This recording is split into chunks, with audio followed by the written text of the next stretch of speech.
여러분 안녕하십니까? KBC 8시 뉴스입니다.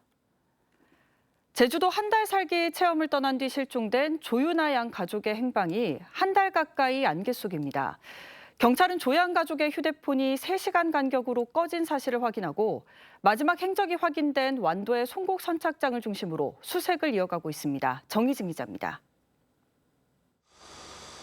실종된 조윤아 양 가족에 대한 경찰의 수색이 시작된 지 닷새째인 오늘. 경찰은 조 양 가족의 휴대폰이 3시간 간격으로 꺼진 사실을 확인했습니다. 조 양 아버지의 휴대폰 신호가 마지막으로 확인된 건 지난달 31일 새벽 4시쯤. 이보다 앞서 3시간 전쯤인 새벽 1시쯤 조 양 가족이 머물던 펜션 인근에서 조 양과 조 양 어머니의 휴대폰이 꺼진 것으로 확인됐습니다.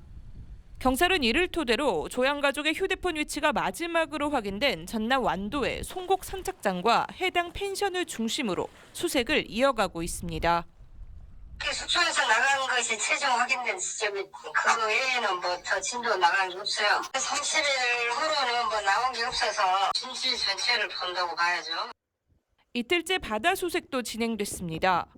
헬기와 경비정, 수중 탐색 장비를 투입해 송곡 선착장 주변 바다를 수색했습니다. 경찰은 추락 사고나 극단적인 선택을 했을 가능성도 배제하지 않고 있습니다. 앞서 경찰은 지난해 말 조 양의 부모가 운영하던 사업을 접고 무직 상태였다는 사실을 확인했습니다. 또한 조 양이 광주 남구에 거주하면서 서구에 있는 학교를 다녔다는 점도 주목하고 있습니다. 조 양 가족의 마지막 생활 반응이 확인된 지난달 31일 이후 경찰의 신고가 접수되기까지 걸린 시간은 20여일. 경찰은 조 양의 사진을 비롯해 가족이 타고 있던 차량의 차종과 번호를 공개하고 시민들의 적극적인 제보를 기다리고 있습니다. KBC 정의진입니다. 더불어민주당이 김원희 의원과 측근들의 성폭행 피해자 2차 가해 의혹을 조사한 지 40여일이 지났지만 아직도 조사 중입니다. 비슷한 시기 논란이 된 최강욱 의원에게는 이미 중징계가 내려졌는데 2차 가해 피해자에게조차 조사 경과를 알려주지 않아 의도적으로 버티는 것 아니냐는 의혹이 짙어지고 있습니다. 이상환 기자의 보도입니다. 최강욱 의원의 성희롱 발언 논란은 김원희 의원실 2차 가해 의혹과 비슷한 시기에 터졌습니다. 민주당은 지난 21일 최 의원에게 당원 자격 6개월 정지라는 중징계를 내렸습니다. 이 건으로 인해 당 내외 파장이 컸고 비상대책위원회에서 사안의 중대성을 감안하여 중앙당 윤리심판원의 직권 조사를 요청한 점 등을 종합적으로 고려하였습니다. 국민의힘에선 이준석 대표의 성상납과 증거인멸 교사 의혹에 대해 다음 달 7일 징계 여부를 결정합니다. 이준석 당원 현 당대표는 제4차 중앙윤리위원회 7월 7일 날 개최하기로 결정을 했습니다. 그래서 소명 청취 후 심의 의결하기로 하였습니다. 성비위 문제에 여야 모두 단호한 조치를 취하고 있지만 유독 김원희 의원실 2차 가해 의혹만은 진상 규명조차 이루어지지 않고 있습니다. 민주당 윤리감찰단의 조사가 지지부진한 사이 2차 가해자로 지목된 2명은 6.1 지방선거 후보자에서 당선자가 됐습니다. 김원희 의원이 당 지도부 인사와 친분이 두터워 조사가 제대로 이루어질 수 없다. 조사가 끝났는데 전당대회 때문에 발표를 안 하고 있다는 등 의혹이 꼬리에 꼬리를 물고 있습니다. 성비위의 무관용 원칙을 천명한 민주당. 이런 추측과 소문을 불식시키기 위해서라도 신속한 조사와 조치가 필요해 보입니다. KBC 이상환입니다.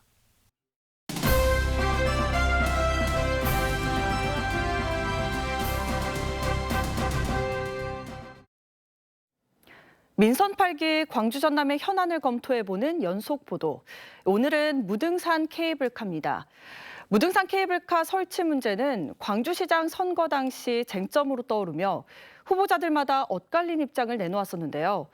중립적 입장을 취했던 강기정 당선인이 정부의 환경정책 변화 기조에 맞춰 케이블카 설치로 돌아설지 관심이 모아지고 있습니다. 고우리 기자입니다. 누구나 무등산의 아름다운 경치와 풍경을 즐길 수 있도록 하겠다. 국민의힘 광주시장 후보였던 주기환 후보가 대표 공약으로 내건 무등산 아트 케이블카. 선거 쟁점으로 떠오르자 당시 민주당 후보였던 강기정 당선인은 케이블카 설치를 배제할 이유는 없다며 중립적인 입장을 취했습니다. 광주시 혁신추진위원회가 제안한 친환경 수소트램도 보행약자의 무등산 접근성 향상을 위해 거론되는 대안 중 하나입니다. 광주 시민들의 의견은 어떨까? KBC가 지난 4월 13일 발표한 여론조사에 따르면 전체 응답자의 54.2%가 무등산 케이블카 설치에 찬성을, 41.9%가 반대한다고 답했습니다. 케이블카가 있으면 편안하고 안전하고 저 오늘도 목적지 못 올라가고 그냥 내려왔어요. 환경단체들은 당연히 반발했습니다. 국립공원은 보전과 복원의 대상이지 관광이나 개발 대상이 아니라는 겁니다. 국립공원의 제1원칙은 보존, 잘 보존해서 넘겨줄 것인가. 이게 무등산 어떤을 바라보는 기준의 핵심이 돼야 되고. 기본적으로 정부도 그동안 반대 입장을 밝혀왔습니다.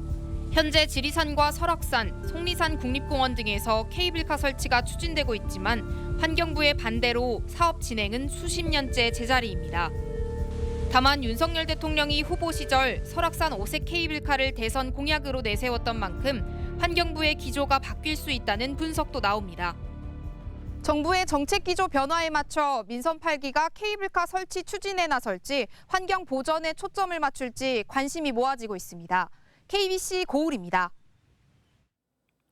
노후 아파트를 일부 증축하며 주거 환경을 개선하는 아파트 리모델링 사업이 광주에서도 시작됐습니다.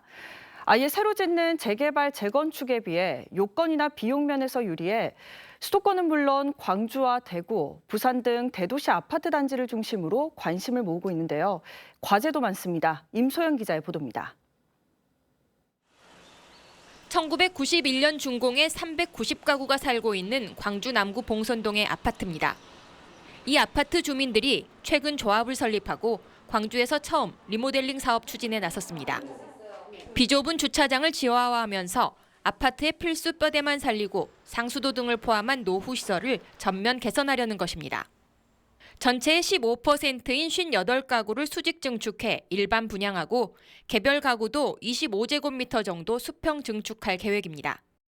재건축 사업에 비해서 분담금의 부담이 줄고 기간도 짧고 그리고 빠른 시간에 입주가 가능하기 때문에 하반기 시공사 선정과 안전진단 등을 거쳐 주민 이주와 공사까지 빠르면 6년 정도 기간이 걸릴 것으로 예상하고 있습니다. 하지만 사업이 진행될 경우 세대수 증가로 빚어질 도시 기반 시설과 교통 등 주변 여건 변화에 대한 대비도 필요합니다. 광주시가 전국 광역시 중 처음으로 공동주택 리모델링 기본 계획을 수립해 행재정적 지원의 길은 열린 상황입니다. 과밀이 되다 보니까 불편해지는 도시 기반 시설들을 좀 이렇게 정비를 할 수 있는 그런 것들을 모든 걸 좀 아우르는 계획이 좀 돼야 되지 않을까. 광주의 20년이 넘은 아파트가 60%에 달한 가운데 노후 아파트 리모델링 사업이 재개발 재건축의 대안으로 주목받고 있습니다. KBC 임소영입니다. 피부 미용과 혈관 건강에 좋은 것으로 알려진 산딸기는 경남이 주산지인데요. 최근에는 전남에서도 재배하는 농가가 늘고 있습니다. 단위 면적당 수익이 높고 재배도 편해서 농가 소득에 도움이 되는데 주의해야 할 점도 있습니다. 이계혁 기자가 보도합니다. 빨갛게 익은 산딸기가 주렁주렁 매달려 있습니다. 수확에 나선 농민의 손길이 분주합니다. 바구니에는 먹음직한 산딸기가 차곡차곡 쌓입니다.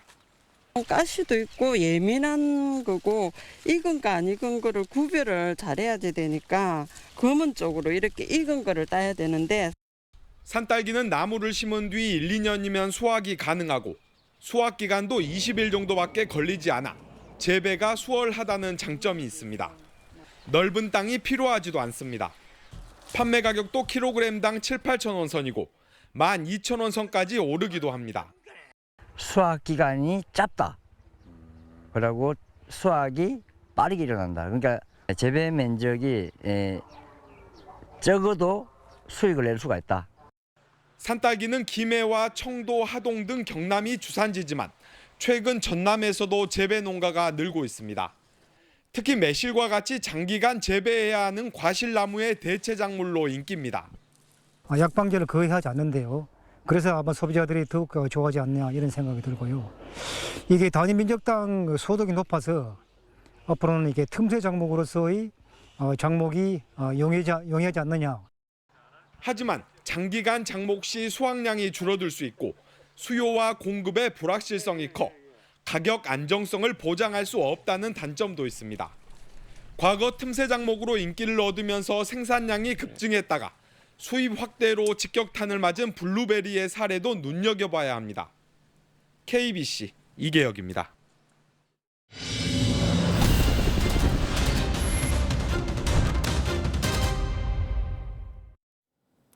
더불어민주당을 탈당한 무소속 양양자 의원이 국민의힘이 제안한 반도체 투기 위원장직을 맡기로 했습니다.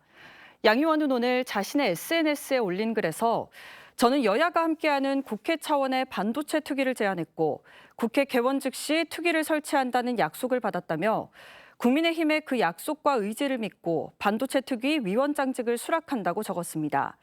이어 정파와 관계없이 누구나 참여할 수 있는 열린 투기로 만들겠다며 대한민국 반도체 산업의 새로운 이정표를 제시하겠다고 각오를 전했습니다. 일요일인 오늘 광주와 전남은 대체로 흐린 가운데 내륙 곳곳에 소나기가 내리기도 했습니다. 내일도 오전부터 저녁 사이 광주와 전남에 10에서 60mm의 소나기가 내리겠습니다. 내일 아침 기온은 22도에서 24도 분포로 오늘과 비슷하겠고 낮 기온은 25도에서 29도로 오늘보다 2에서 3도가량 낮겠습니다. 내일 아침부터 강한 바람과 함께 바다의 물결은 최고 3m까지 일겠습니다. 광주 경제자유구역청이 건축공사 현장에 대한 안전점검을 실시합니다.